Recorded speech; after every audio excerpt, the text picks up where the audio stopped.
Hello everyone. Today I am going to tackle my reflection about the 1956 high school exchange student in USA debate about prejudice. The said debate has four participants coming from the different countries. The four participants are Ratnati Iskandar Dinata of Indonesia, Judith Reader of United Kingdom, Yuriko Konishi of Japan, and our very own Raul Contreras of the Philippines. When the facilitator asked the kids to explain about prejudice, they eventually given their explanation about prejudice. Ratnati Iskandar Dinata was the first to define about prejudice, and she said that prejudice is a feeling of hate of the people or is a group of individual towards the other people. She also believed that prejudice is the strongest hate for her.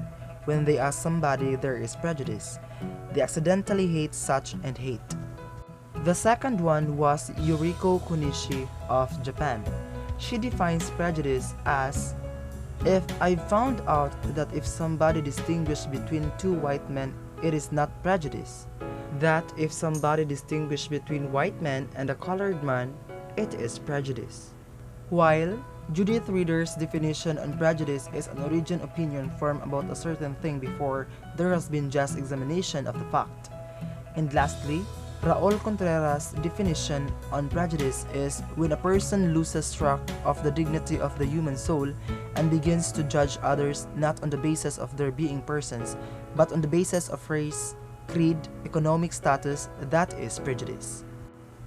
From their definitions, Yuriko Konishi of Japan and Iskandar Dinata of Indonesia both shared good answers that were quite on point, while Contreras seemed to display the most eloquence in answering the question. For me, I do agree with Ratnati Iskandar Dinata of Indonesia because, indeed, prejudice is really a feeling of hate of the people towards the other people, especially if that person has some differences on their physical appearances. Even though Miss Indonesia might not seem to be the smartest kid in there, but I really appreciate her sincerity. She really tried to show the people inside what she feels not by arguments but only answering the questions that was given. Well, Contreras expounded his definition of prejudice when he was asked if he had prejudices of his own. He shared that he had prejudices against Japanese people and explained that he got the prejudice as a result of World War II. Well, I guess I was still too young to understand what happened during those times.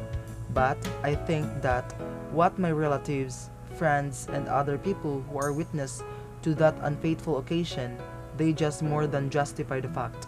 I think it's justified for me to feel the same way because I know that my people suffered very much under that rule. Contreras added.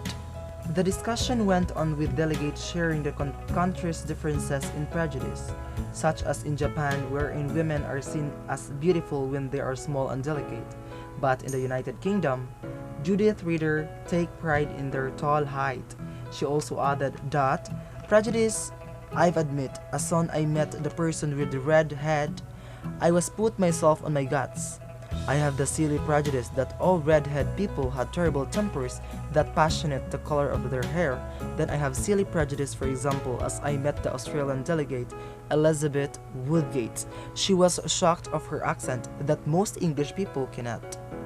For some reason, many of us feel that in the society we live in, to be smart and outspoken is an embarrassing thing. And the sad truth is, all of us have done it at some point.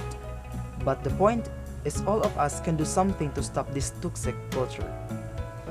Being smart is not something to be ashamed, so do not shame anyone for their intelligence. Thank you.